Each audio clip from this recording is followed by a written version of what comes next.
Hello and welcome to another episode of Sex and the State. My name is Kathy Reisenwitz, and today's post is yet another reason to decriminalize work, less crime, and more economic growth.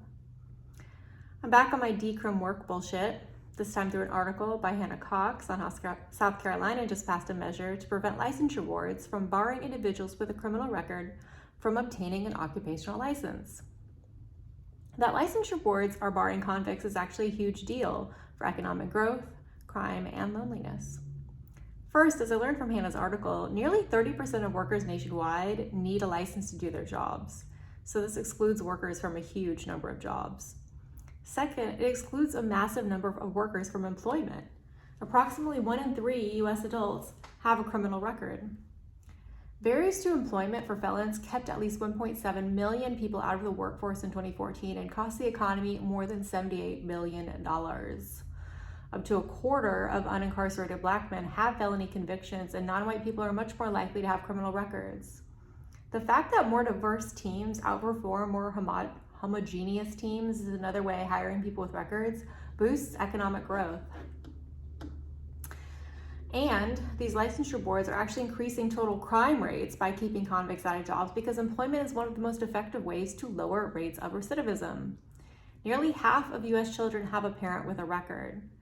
People with convictions are far more likely to be unemployed and to earn lower wages when they do work. Childhood poverty is an adverse childhood experience associated with all kinds of lifelong negative outcomes like poverty, poor health, low educational attainment, and mental illness.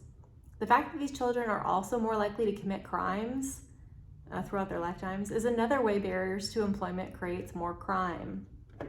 You might argue that it makes sense for employers to not want to hire convicts, but it really doesn't. First, wrongful convictions are frighteningly common. Second, millions of convictions in the US are for victimless crimes. Third, research shows that if a convicted criminal doesn't do any more crimes for 4 to 7 years, their risk of recidivism is equal to the general population's risk of arrest. All that indicates that people with records could be great workers, but we don't have to go on that. We actually know that they are. In one SHRM survey, 80% of managers said workers with criminal records bring just as much or more value to the organization as the workers without a criminal record. At Johns Hopkins Health Systems and Hospital, people with criminal backgrounds make up 5% of the workforce. And over a 4-year period, their retention rate was 43% higher among fair chance employees versus employees without a criminal record. Even if discriminating against convicts did make sense, the hiring managers should have the authority to make that decision, especially since just 14% of HR pros say they won't hire individuals with a criminal record. And I don't want to hear one more employer whine about not being able to hire while 90% of them still use criminal records databases to screen candidates. This is a recognized problem, which has led 24 states to prevent employers from forcing people to disclose their criminal records on job applications. But evidence suggests that ban-the-box laws actually decrease young, low-skilled Black men's likelihood of being employed by 5.1%. If employers can't screen for criminal records, they just screen out Black men.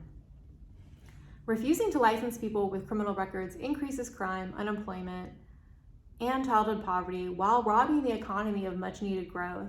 I think it makes sense for South Carolina to prevent licensure boards from doing this. But the fact that they were doing it in the first place is just one more reason we need to rethink why we tolerate licensure laws in the first place. We already know that licensure doesn't improve quality, health, or safety. We know it raises prices for consumers, limits competition, and exacerbates unemployment.